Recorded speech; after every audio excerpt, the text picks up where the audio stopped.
I've always had an appreciation for art.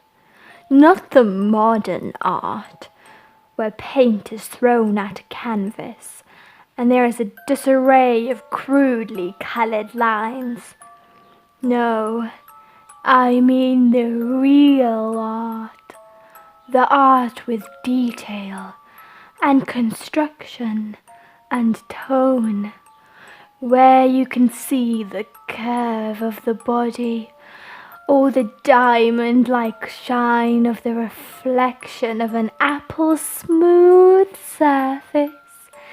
That's what I'm talking about. That's what I like.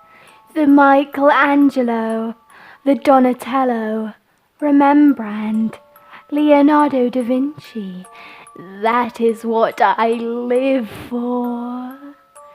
The detailed art, the beautiful art, the perfect art. Perfection. Some say there's no such thing, but I disagree. I see it every day. I feel it every day. Let me tell you about my house, for instance. I don't mean to brag, but it's perfect. Oh, maybe I do. The house is painted a bold white, with not a brushstroke in sight. The window sills and front door, the exact same color. They match perfectly. The door is made up of perfect straight lines, forming a perfect rectangle, with the windows mimicking its shape. I love the smooth edges of a rectangle. Speaking of, I have made sure that all my furniture is perfect too. It has to be done. I also had to bleach the wood before I put it down. We can't have those lines engraved into the wood. Oh no, we cannot. Everything must be smooth, with straight lines, just like my extravagantly rectangular marble table, along with my perfectly aligned cupboards and chairs that are the exact same color. Don't forget the paintings.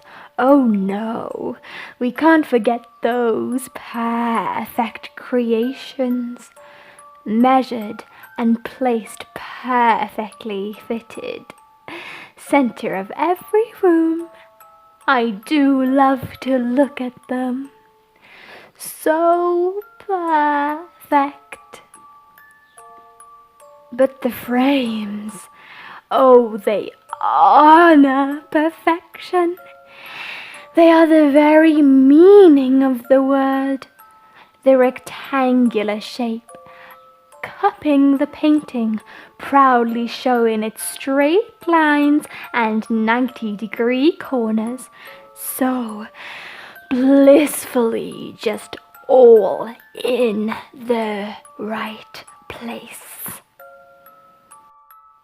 My furniture was all of the same clean shade of white, and everything had its place where it belonged. So perfect. Well, almost. I have yet to paint the roof the same beautiful shade of white as the rest of the house. Soon it will match and be perfect, and all will be okay. Every hour, every minute, I dedicate to creating a perfect world. But somehow, I don't think I have achieved this. I don't think I have achieved this beautiful, perfect world just yet. I start with myself, of course. My clothes are perfect. They match perfectly. All my white straight skirts and t-shirts and shoes, all matching perfectly. The exact same shade. Oh, I just hate when the clothing loses its color. How dare it! How dare it ruin my plan for perfection! So, as soon as the clothing loses their color, I get rid of it, taking the t-shirt or skirt or pair of trousers out into the woods behind my house, and I burn it. I sit on my knees and watch as the flames spread across the material. I love it, burning away all the imperfection until they cease to exist. I'm overcome with a feeling of exhilaration and bliss as I watch the imperfection turn to ash and be carried away into the soft breeze of the night. I say good riddance. But all my clothes, I make them perfect. The straight skirt covering my legs, cut with perfect straight lines, each piece cut in a perfect straight line. And then there is my hair.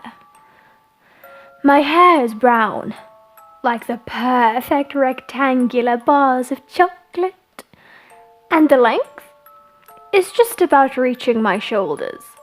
I won't let it grow any further. No, that would be messy. So I always make sure to cut it whenever it is needed. And I was born with perfectly natural, dead, straight hair. Each strand of my hair straight and exactly the same length. I make sure to check it every day, cutting each strand individually to ensure perfection. It is time-consuming, yes, but I will do anything for perfection. Perfection is worth all my time. And my nails? My nails are my favorite. Perfectly clean rectangles, cut straight and filed to stay smooth. Masterfully painted with the same clean shade of white as the walls of my house. Not a brush stroke in sight. But how it makes me so very angry when that perfect shade of white starts to leave and chip off my perfectly rectangular nails. Oh, I cannot allow it. How dare I let myself become so messy? So much shame. It cannot be allowed. I would get so very angry with myself when I let that happen. How dare I not be perfect? When I saw that my rectangular nails was not perfectly painted white, I was so ashamed. I had to punish myself to make sure it wouldn't happen again. I had to. Perfection was what I lived for. How dare I become so messy? I could have never been seen like that. So, I got to the punishment. I had to. I thought about breaking my hand at first, but oh no, that wouldn't do. I thought about just breaking my fingers as well. After all, that's where the imperfection lay. But no, that did not suffice. I looked down upon my finger, with that imperfect nail polish mocking me as I would realize my nails were actually not perfect. None of them were. I had been a fool not realizing it before. They were not perfect rectangles like I had once thought. I had failed to notice that ugly, horrible curve of my cuticle. How could I have let that slide? So I did what must be done. I walked into my magnificently wide kitchen and went to retrieve a knife. One that had been perfectly sharpened, of course, and began to work. I dug the knife into my nail, pressing hard, helping the jagged blade to saw into the hard surface. It was working. I began to saw away at my nail frantically. After a few moments of sawing, I paused. The sweetly perfect straight line that I had freshly cut began to draw blood. The dark crimson liquid seeped from the slit. The sting of the clean wound intensified. But I was overwrought with excitement of being so close to perfection. It was in my reach. I watched as the dark liquid seeped from my finger. I swiped the blood away. It had to be clean before I could proceed with the next step. Perfectly cleaned, it was time. Time to begin the extraction. I held on to the handle of the knife tightly, dug it into the slot I had made, and then pushed the blade underneath my nail until I felt it touch my cuticle, and then wrenched it up. I was overcome with an exhilaration of perfection being so close in my reach. The imperfect curved circle had been removed. The pain was unbelievable. But oh, how I relished in every second of it. I deserved it. I deserved it after letting myself slip. How could I have done that? I had been imperfect, and people had saw. How horrible.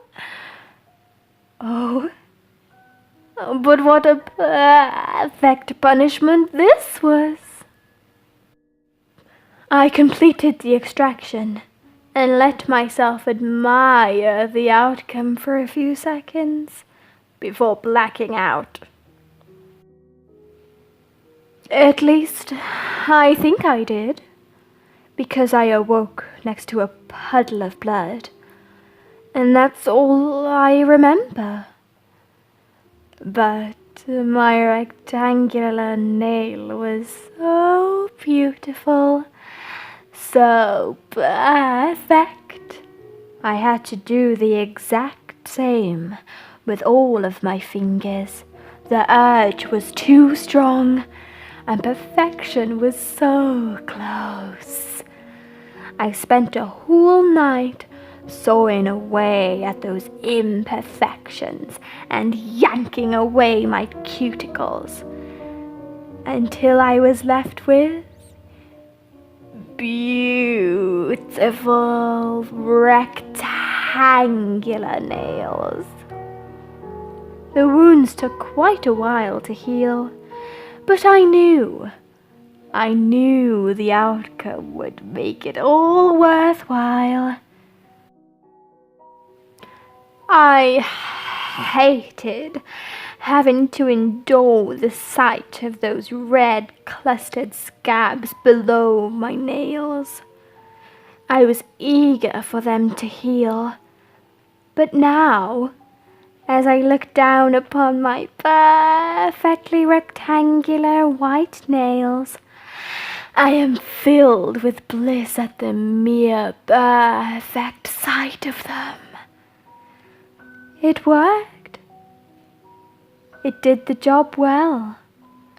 I repaint my rectangular nails every day now, making sure they always stay the exact same length, matching in glorious perfection.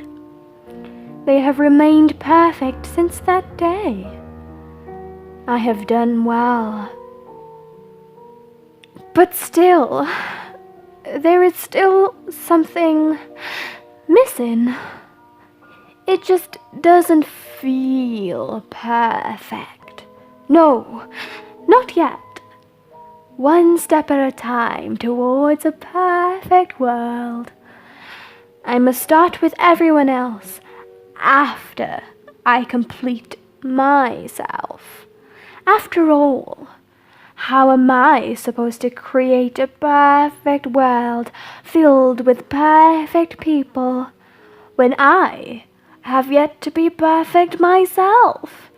When I, myself, have yet to find a perfect method to achieve perfection that is, well, perfect. But I think I may have found a way. As I look down upon my fingers, I realize they are not all the same length.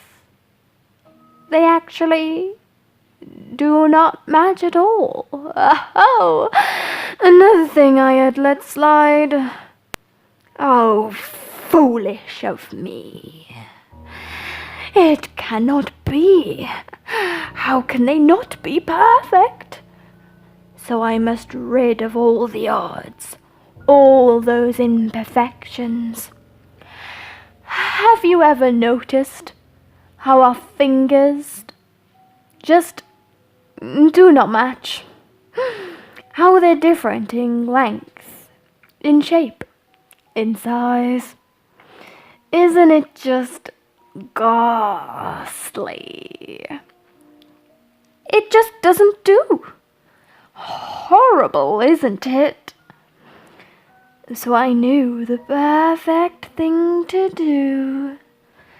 I retrieved the largest, sharpest knife from my kitchen drawer and a marker, and then placed a beautiful white towel down on my magnificent marble table.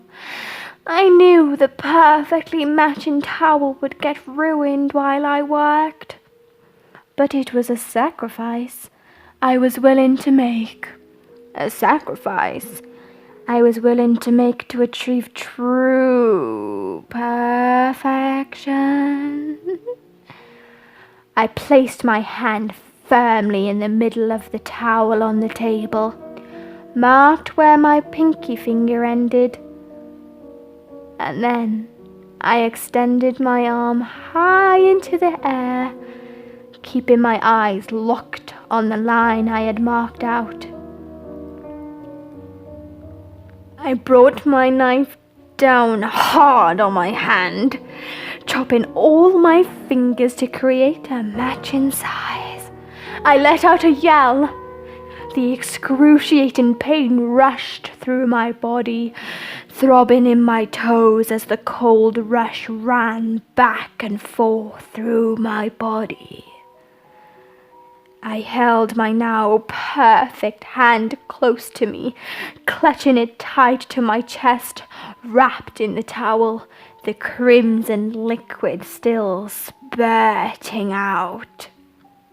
I had fell to the floor, holding my hands, rocking back and forth, easing through the pain, letting out cry after cry after cry. But I didn't mind. I knew soon the pain would be over, and I would get to admire the beauty of my perfect fingers. It would be okay. My cries began to grow into laughter.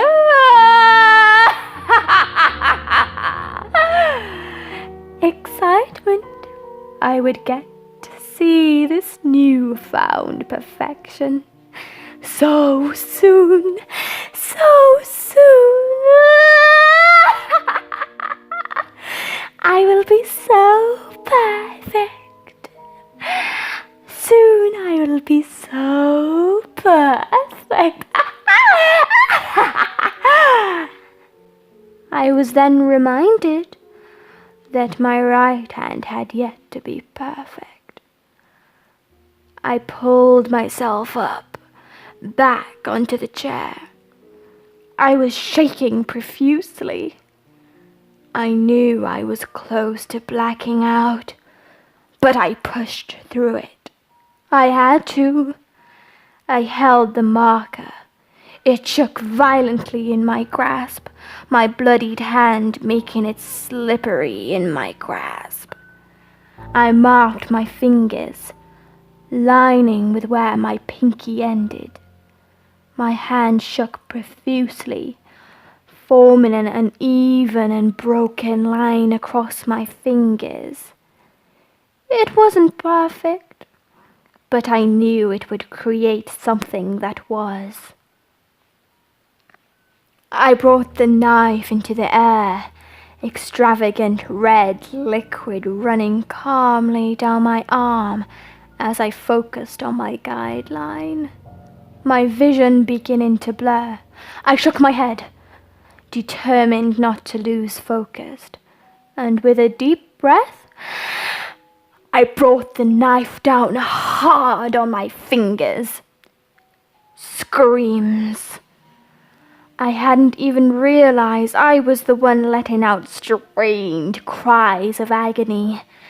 The pain was too distracting. I was sitting on my kitchen floor again, not having registered I had fallen, or even that I was the one screaming. It just all felt natural, right.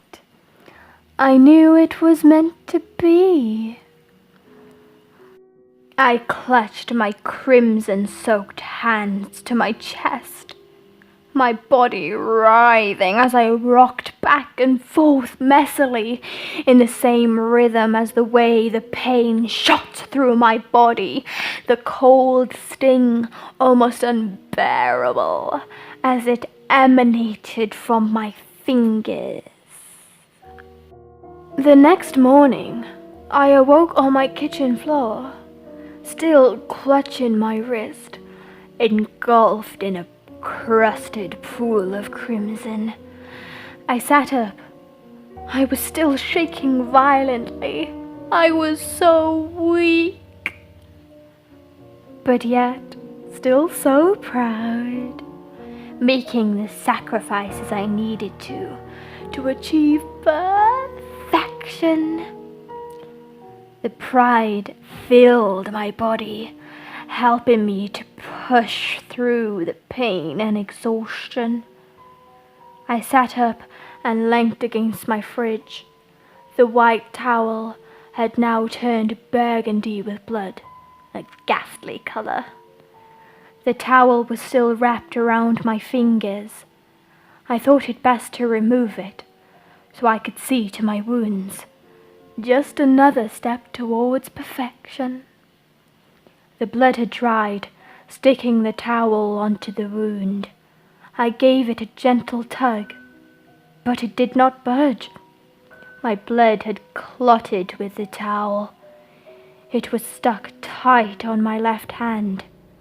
I brought my right hand from underneath the towel, My hand was in a fist. I tried to break my newly matching fingers free from my fist, but the blood had clotted onto my skin of my palm, causing it to stay in the same place when I tried to move my fingers. A little force was needed, but that was okay. I wrenched my fingers out of the fist, pulling hard to try open my right hand. It broke free, breaking the scabs that had freshly formed and stuck to my skin. I let out a small, exasperated cry of relief and pain, and began to remove the towel from my left hand. The towel was stuck. I grasped it as tight as I could manage with my right hand, took a deep breath, and ripped it with brute force from the wound. I was welcomed with that sting again. I instinctively clutched my scabbed and bloodied hand close to myself again, just to cradle it for a moment until the pain would subside. It did not. I knew, no matter what, I had to see to my wounds. Otherwise, they will not become the perfect fingers I had dreamed of. I pulled myself up on a kitchen chair, breathing heavily. I had to make my way over to the cupboard to retrieve what I needed to begin the healing ritual. I pushed my weak body until I was crookedly standing up and messily shift my way to the supply cupboard, holding myself up on the kitchen counter. I opened the cupboard, quickly bringing my hand back down to the counter to lean on it for support. I was shaking so violently. I took out the large tin with all the supplies I needed and leant over to place it on the crimson-stained kitchen table. I stumbled as I did so and fell to my knees, another shock of intense pain waving through my body. But I was determined. I dragged my aching body towards the sink and propped myself up to swill the wound with some water. I liked clean things. The sting seared as the cool water cascaded down my hands. But I pushed through. I was too weak to walk, to stand. So I dragged my body towards the table and propped myself up to sit on the chair. I removed the lid of the tin that I had retrieved, the metal clanging as it shook in my hands. I moved my disgusting, imperfect, severed fingers out of the way, letting the stubs fall to the ground. They didn't even deserve to be on the table. They had made me imperfect.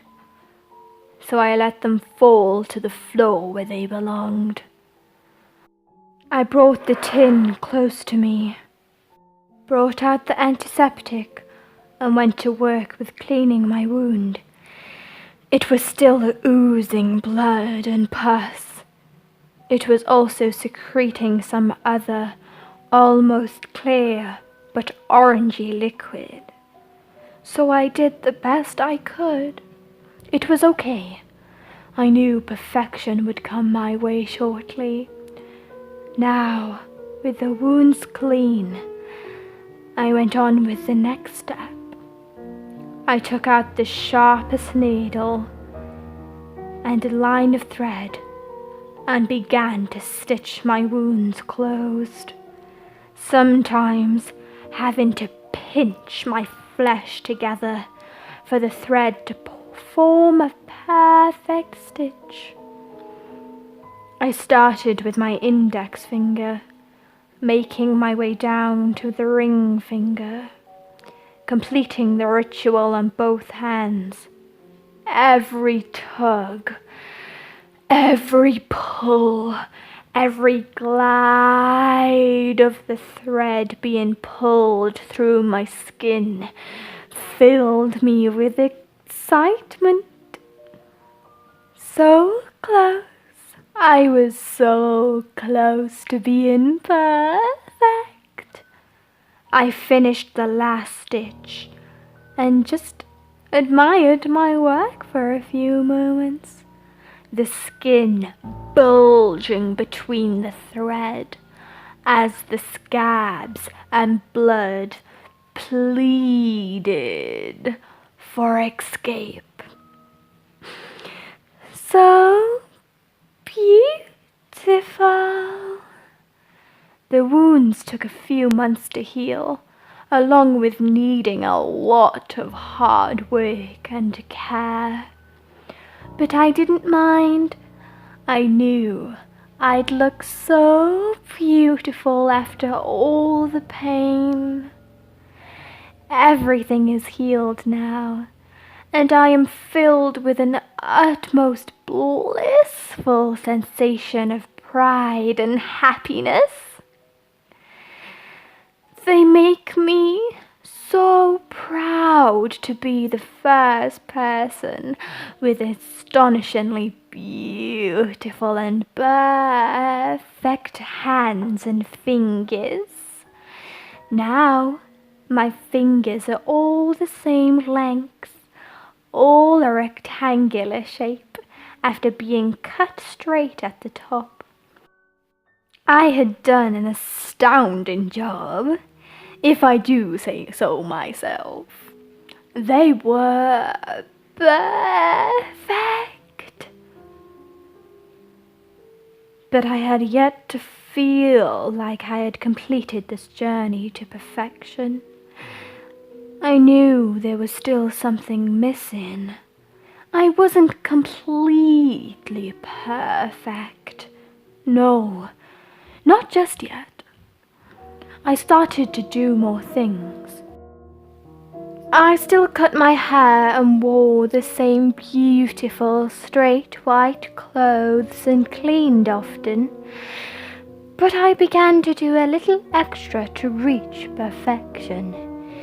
I began trimming my eyelashes and eyebrows, making sure that each hair was all the same length, that they all matched perfectly. But even with that, they still looked messy. So I began shaving my eyebrows. It was perfect, so clean and elegant. I do it every day now. I then grew tired of trimming my eyelashes. It was difficult to get them all the same length, difficult to achieve that straight rectangular shape. So I knew what I had to do. I pulled my eyelid up, clamped my eye open, so that even if I flinched, I wouldn't close my eyes.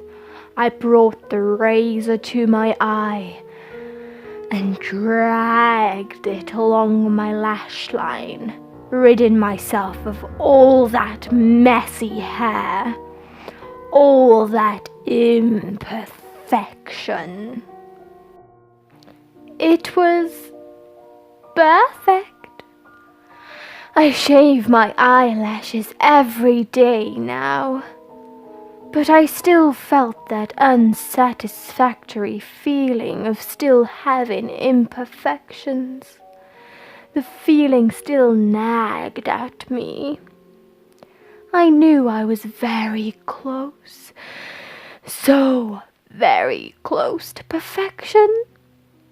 I just had a few more steps to go is all. I was staring at myself in the mirror one day, just taking in all my newfound perfect features, while also trying to weed out the rest, the ugly, messy imperfections that stood in the way of me achieving what I always dreamed of. A perfect world, a perfect me. My messy, curvy lashes and brows had gone. My nose, a perfect straight line down my face. And my jaw, square and rectangular, something I was blessed with at birth. But as I began my daily hair ritual, I noticed something. I noticed that my hair had been covering another imperfection. Have you ever noticed the curve of your ear? Horrible, isn't it? So messy and ugly. No structure or perfection. None at all. So I knew what the next step must be. I retrieved scissors from the kitchen and ran back to the mirror. I was filled with anticipation at what I was about to do. I brought the scissors across my earlobe and cut! My earlobe fell to the bright white bathroom floor, red liquid following after it, slowly dropping past my shoulder into the ground. I proceeded, the anticipation and excitement too strong to yet feel any pain. I brought the scissors to my ear again, facing upwards to the side of my ear, and cut!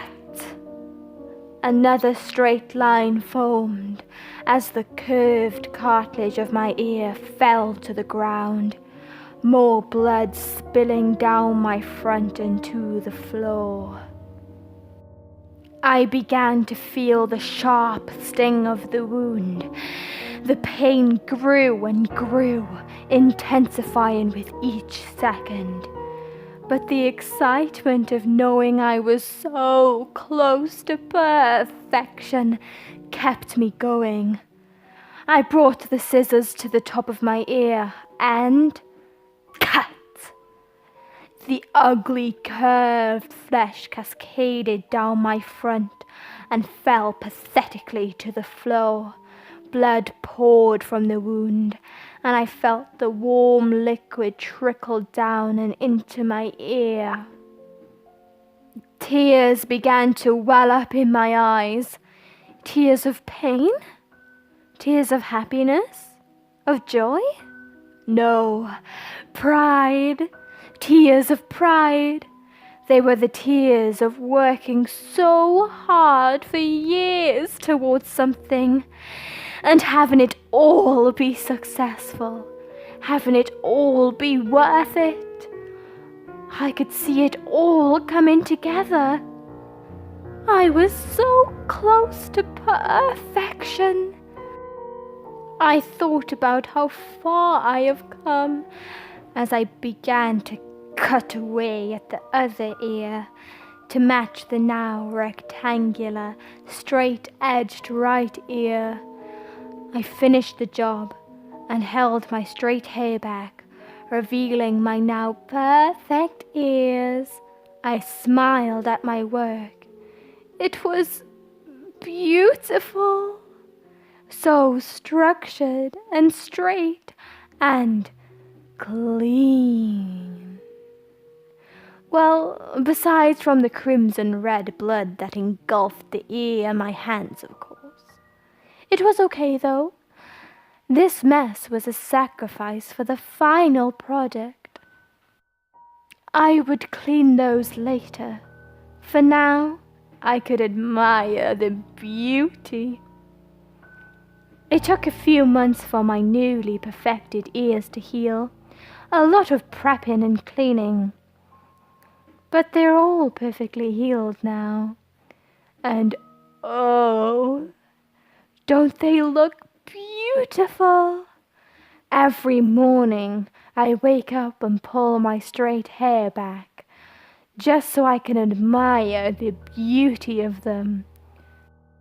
That is, before holding up my hands to the mirror to admire the perfectionism of them too. I was so close to perfection. I could almost taste it.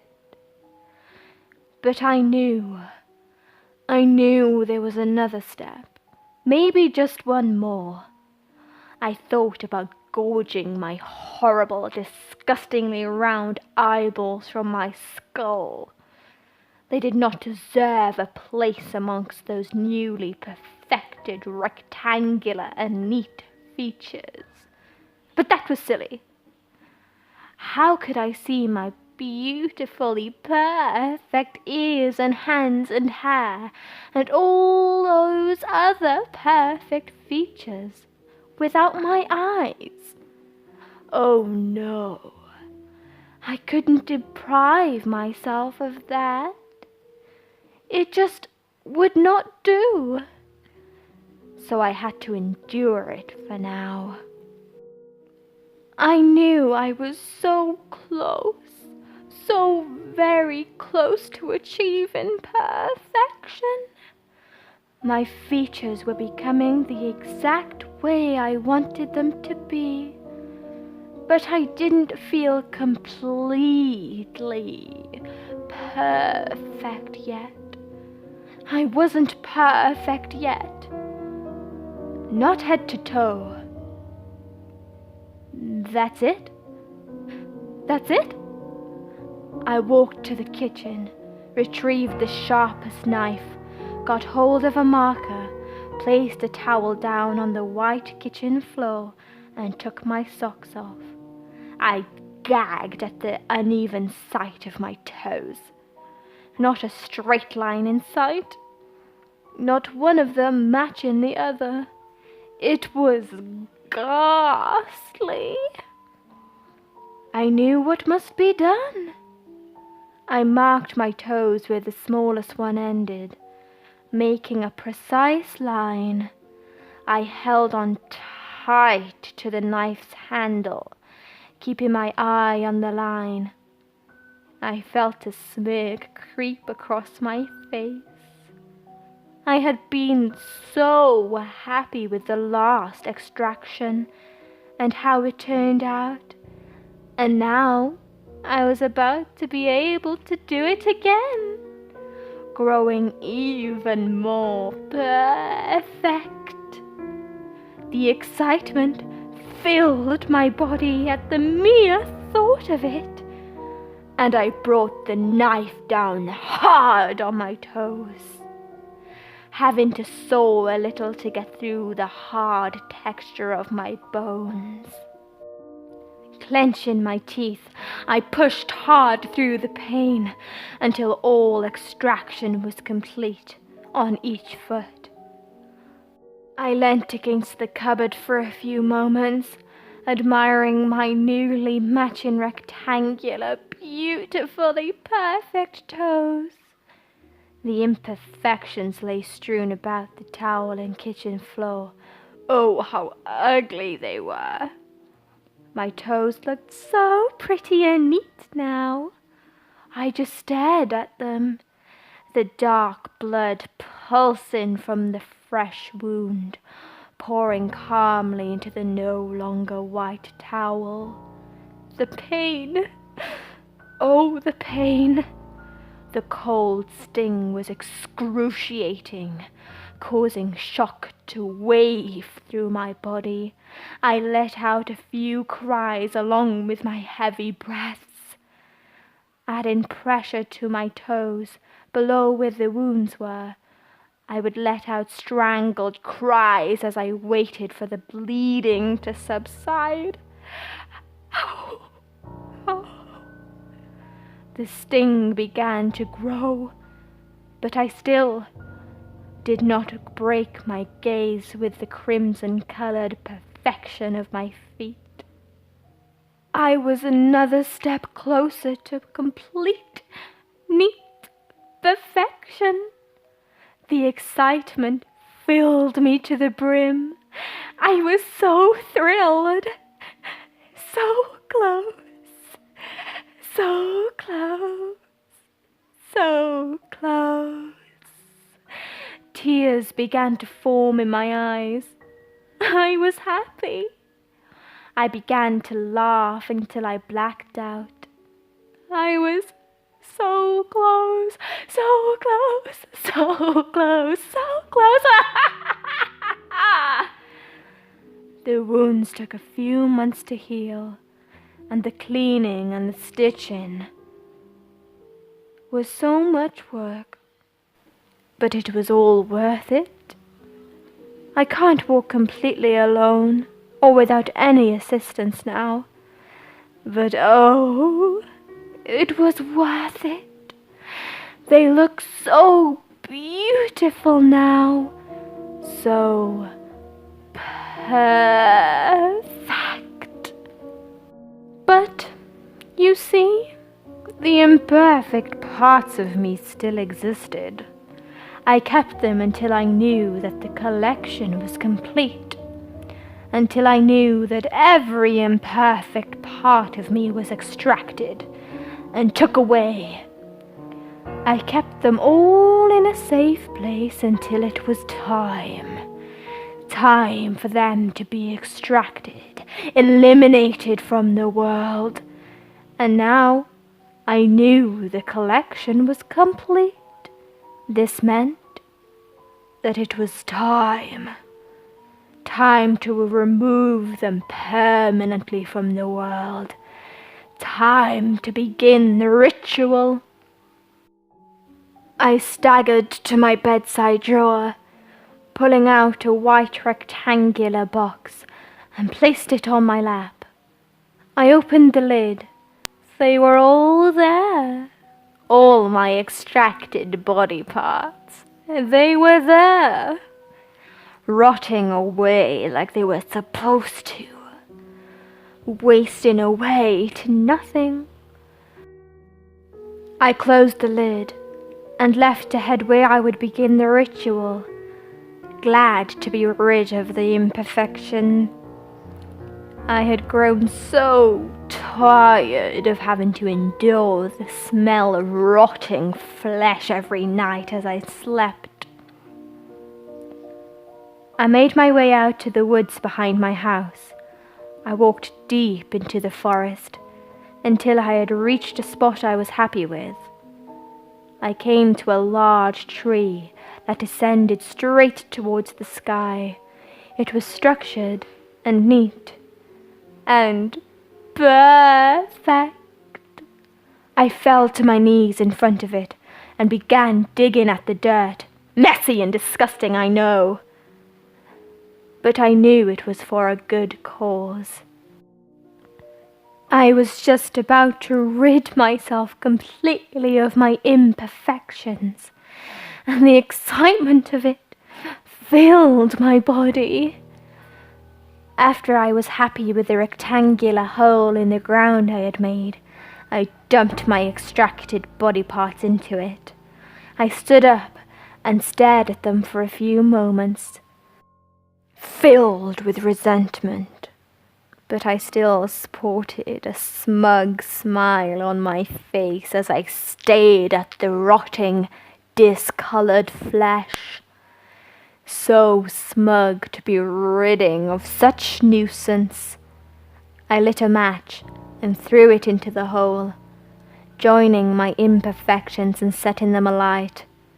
I watched as the bright flames licked my severed body parts, dark smoke wafting into the air, filling my nostrils with the strong scent of burnt flesh. I had been rid completely of my imperfections. Every morning, I look into my rectangular-shaped body-length mirror and just stare at my reflection, taking in all the beauty of each perfect feature. I bask in the beauty of feeling neat and tidy. and structured and perfect. But the curves of my lips, shoulders, and hips still bothered me in a way you wouldn't imagine. Everything else was so structured and perfect, except those ugly features. I knew they had to be extracted too. If I wanted to be perfect, I knew I had to get rid of those ghastly imperfections. The lips were easy. I simply brought a knife to them and sliced them away, the knife gliding along my flesh. It was the quickest of the wounds to heal, too. The opening of my mouth is rectangular now, showing my teeth. It looks so much more neat and structured. I like it ever so much, ever so much. But those shoulders and those hips, so messy and unstructured. I hated them. I hated them so much. I could hide my hips with my long, straight, white skirts, but my shoulders? So much harder to hide those untidily, unstructured curves. So, I concocted a plan. I knew it would take a while, but I also knew it would be worth it. Every day, I take the sharpest knife and carve away at the curve on my shoulders, carve in 2 straight lines until my shoulders are no longer curved, but instead have lines so neat and straight that they form a corner, not a curve. I carve away at them every day. I glide the blade down my skin until I hit blood. I stop when I hit blood, for I know if the beautiful lines I have carved draw too much blood, they may form scabs that make the shoulder uneven. And I do not want that. Oh no, not at all. So every day I carve away a straight line below and above my shoulder. I can always feel the cold surface of the knife as it glides through the layers of my skin, sending shocks of pain and a rush of chills all through my body, from head to toe. I carved away at my body for months, eventually wearing down my skin. My shoulders grew into a point, a corner, 2 straight lines that formed into a corner. No more ugly curve. I couldn't be more happy. I am beautiful and structured now. I am tidy and neat. Now I can say that I am perfect. And it brings me to tears every time I look in the mirror and see what I have become, to see what I have worked so hard to achieve, something I had dreamed of for so long.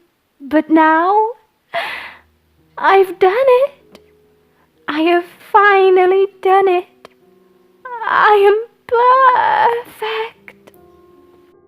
And that is why I have kindly come to you today, offering you my story, so you can help me along with this mission to create a perfect world. I've given you all the solutions and procedures needed for you to carry out your journey to perfection. And oh, isn't it going to be beautiful? I've laid out the perfect way, so you too can follow in my footsteps to achieve that perfection that we all crave. So you can help me along this journey to create the perfect world. Everyone owning poise and structure and beauty. Doesn't it just sound perfect?